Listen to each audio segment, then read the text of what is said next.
Welcome to RJ classes. और आज का अपना टॉपिक है वैलेंसी। वैलेंसी सीखते हैं आज। और इसके पहले अगर आप चैनल सब्सक्राइब नहीं करे हो, सब्सक्राइब कर लेना, बेल आइकन प्रेस कर लो ताकि आपको नोटिफिकेशन टाइमली मिलता रहे। चलिए वैलेंसी सीखते हैं, ज़रूरी है सीखना। वैलेंसी है क्या, पहले इसके बारे में बात कर लें। डेफिनेशन लिख देते फिर डिस्क्राइब करेंगे। Number of electrons gained, lost or shared from outermost cell of an atom of an element is called its valency. तो आपको डेफिनेशन लिख दिए हैं, अब समझ लीजिए। किसी भी एलिमेंट के, सपोज करो मैं एक एग्जांपल लेता हूँ, सोडियम एटॉमिक नंबर 11। अगर आप इसको इलेक्ट्रॉनिक कन्फिगरेशन करो, क्या आना है 281। देखो ये नॉर्मल इलेक्ट्रॉनिक कन्फिगरेशन है, ये 10 तक काम करेगा। इसके बाद जो है ये इलेक्ट्रॉनिक कन्फिगरेशन हम लोग नहीं करते हैं, वो सब सेल के हिसाब से करते हैं। तो अभी कर लेते हैं। तो सोडियम क्या आ गया 281। अब बोल क्या रहा है कि किसी भी एलिमेंट के लास्ट सेल में कितने इलेक्ट्रॉन, 1 इलेक्ट्रॉन। तो कोई भी एलिमेंट एक और ले लेते हैं, क्लोरीन ले लेते हैं 17। इसके बाद समझ में आएगा आपको 287, ये इलेक्ट्रॉनिक कन्फिगरेशन। तो देखो अब लास्ट सेल में इसके पास कितने इलेक्ट्रॉन है 1, इसके लास्ट सेल में कितने इलेक्ट्रॉन 7 है। तो अब ये बता रहा है क्या ये अपने लास्ट सेल से कितना इलेक्ट्रॉन गेन करेगा ये, या कितना इलेक्ट्रॉन लॉस करेगा।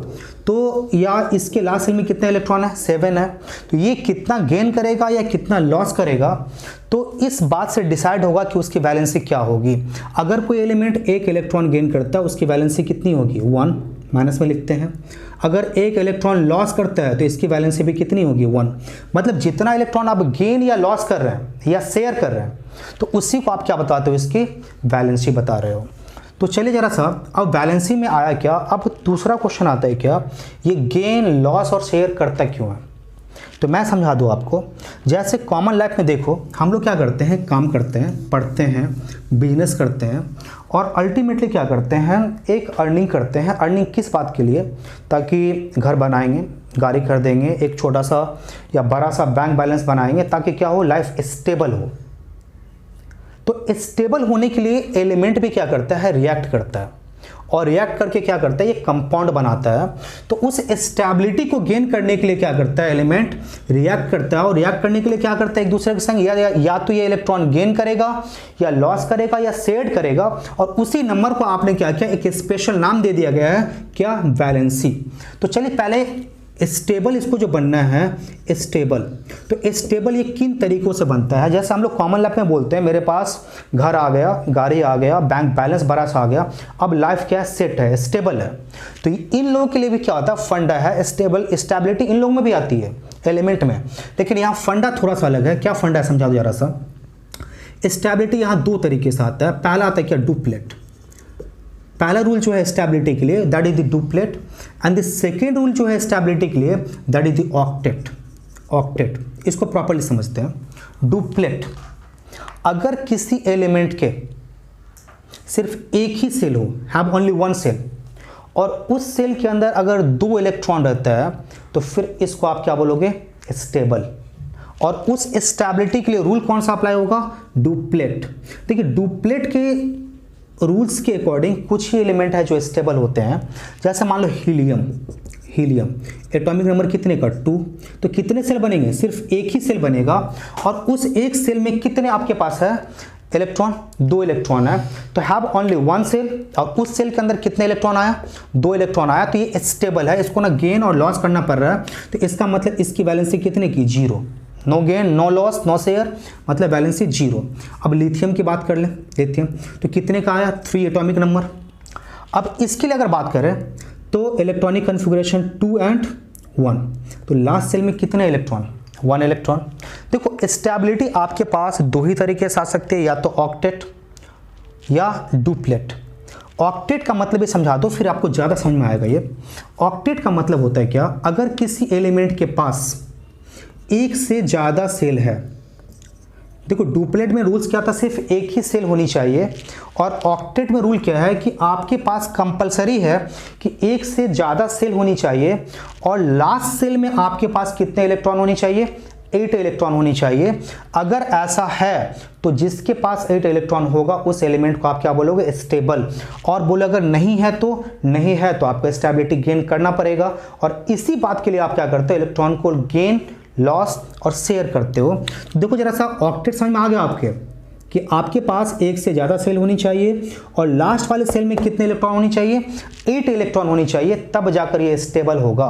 तो देखो जरा सा सोडियम 2 8 1, देखो इसके पास एक से ज़्यादा सेल है, कितने सेल है, 3। इसके पास कितने सेल है, 2 सेल है सिर्फ। अब देखो जरा सा डुप्लेट, लास्ट सेल में कितने इलेक्ट्रॉन, 1 इलेक्ट्रॉन। या तो 2 होता तो स्टेबल होता, या अगर आपके पास 8 इलेक्ट्रॉन होता लास्ट सेल में ऑक्टेट के थ्रू तो स्टेबल होता। तो इसके पास है कितने इलेक्ट्रॉन, 1 इलेक्ट्रॉन। अब बात आई क्या, तो 1 इलेक्ट्रॉन अगर इसको ऑक्टेट के थ्रू स्टेबल होना है तो और कितने इलेक्ट्रॉन चाहिए, 7 इलेक्ट्रॉन चाहिए। कोई 7 इलेक्ट्रॉन देना है क्या इसको, जिसके पास 7 होगा तो वो क्या बोलेगा, तेरे पास 1 है मेरे को दे दे, तो 7 इलेक्ट्रॉन को इसको देने वाला है नहीं, तो ये क्या करेगा, अपना 1 इलेक्ट्रॉन लॉस कर देगा। और जैसे ये 1 इलेक्ट्रॉन लॉस किया, अब देखो आपके पास कितने सेल, सिर्फ 1 सेल, और उस सेल के अंदर कितना इलेक्ट्रॉन, 2 इलेक्ट्रॉन। तो अब ये क्या हो गया, स्टेबल हो गया। इसी कारण क्या होता है, इसको इलेक्ट्रॉन क्या करना पड़ेगा, लॉस करना पड़ेगा, तब जाकर इसकी स्टेबिलिटी क्या होगी, अचीव होगी।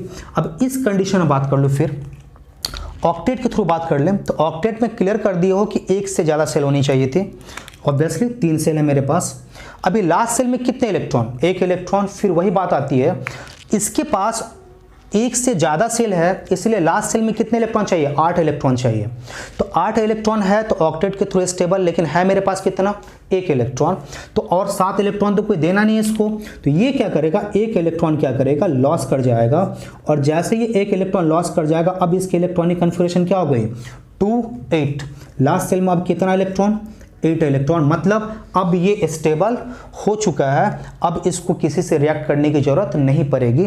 तो मतलब लॉस किया तभी जाकर स्टेबिलिटी आएगी, दैट्स वाई। अब देखो जरा से गेन का भी एक देख लेते हैं, क्लोरीन 17 क्या है, 287।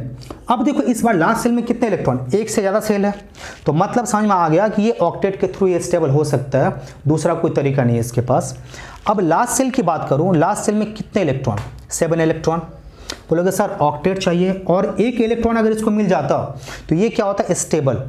7 इलेक्ट्रॉन है, ये किसी को देगा नहीं, तो इन रिटर्न करेगा क्या, ये 1 इलेक्ट्रॉन क्या करेगा, ये गेन कर लेगा, 1 इलेक्ट्रॉन गेन किया। अब देखो जरा सा, जैसे ही 1 इलेक्ट्रॉन गेन किया, इसके लास्ट सेल में अब कितना इलेक्ट्रॉन हो जाएगा, 8 इलेक्ट्रॉन, 2 8 8। अब 8 इलेक्ट्रॉन आ गया, इसका मतलब क्या हो जाएगा, अब ये स्टेबल हो जाएगा। तो इस तरीके से क्या होती है, स्टेबिलिटी आपके पास आती है डुप्लेट एंड ऑक्टेट रूल के थ्रू। अब देखो जरा सा, तो गेन कब करना है, लॉस कब करना है, ये तो आपको समझ में आ गया। अभी अगर गेन करता है तो क्या होगा, लॉस करता है तो क्या होगा, इसके बारे में बात कर लें।